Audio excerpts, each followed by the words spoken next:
இந்த விஷயம் நம்ம வீட்டில் நிறைய தடவை நடந்திருக்கும். நம்ம ஹஸ்பண்ட் அண்ட் ஒய்ஃப்குள்ளே ஏதாவது ஒரு ஆர்கியூமெண்ட் இருக்கும். சில டைம் நம்ம கொஞ்சம் சத்தமாக பேசிக்கிட்டு இருப்போம். அந்த டைமில் குழந்தைங்க வரும்போது ஒன்று நம்ம டக்குன்னு அந்த இடத்துல அந்த கோவத்தை விட்டுட்டு நார்மலாக பேசுகிற மாதிரி மாறுவோம். அப்படி இல்லைன்னா ஒன்றும் இல்லை, நீ அந்த பக்கமாக போ அப்படின்னு சொல்லிட்டு நம்ம அந்த கோவத்தை வச்சுருப்போம். இந்த ரெண்டு விஷயத்தையுமே ஆஸ் எ பேரண்ட்டாக நம்ம பண்ணக்கூடாது.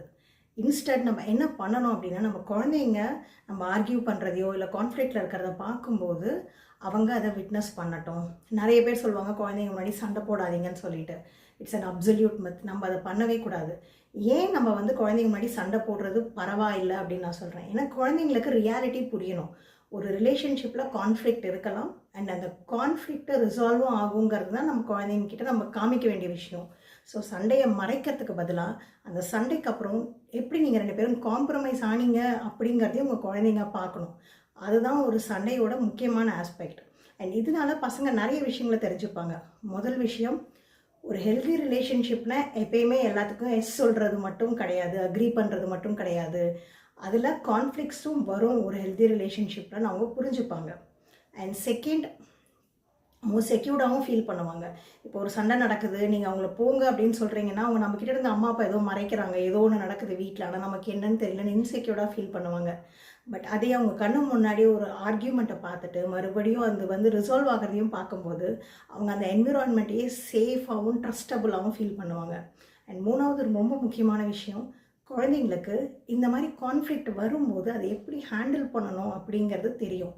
ஒரு விஷயத்த டிஃப்ரென்ஸ் ஆஃப் ஒப்பீனியன் இருக்கும்போது எவ்வளோ ரெஸ்பெக்ட்ஃபுல்லாகவும் எம்பத்தைஸ் பண்ணி மற்றவங்களோட விஷயத்துலேருந்து நம்ம பார்க்குறோம் அப்படிங்கிறதையும் குழந்தைங்க இன்டைரக்டாக புரிஞ்சுக்க ஆரம்பிப்பாங்க.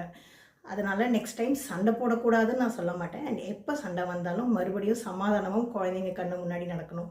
அண்ட் 2-3 முக்கியமான பேராமீட்டர்ஸ். நம்ம பேரண்ட்ஸ் ஒரு செல்ஃப் அவேர்னஸோடு இருக்கணும். இந்த மாதிரி ஆர்கியூமெண்ட்ஸ் நடக்கும்போது குழந்தைங்க முன்னாடின்னு இல்லை, எப்பயுமே அந்த ஆர்கியூமெண்ட் அப்போது மரியாதை இல்லாத வார்த்தைகளை யூஸ் பண்ணுறதை நம்ம எல்லாருமே எப்பயுமே தடுக்கணும்.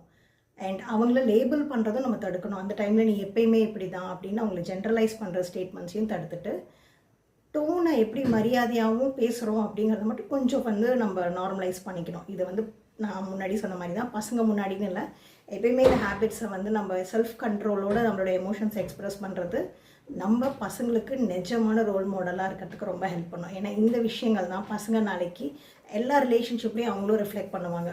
இப்போ அவங்க அண்ணன் கூடயோ தம்பி கூடயோ தங்கச்சி கூடயோ சண்டை வரும்போது கூட எப்படி டோனில் பேசணும், இல்லை அவங்கள லேபிள் பண்ணி பேசாமல் இருக்கிறது, இந்த மாதிரி சின்ன சின்ன விஷயத்தெல்லாம் இந்த ரியல் லைஃப் சினாரியோஸ் மூலயமா அவங்க கற்றுப்பாங்க.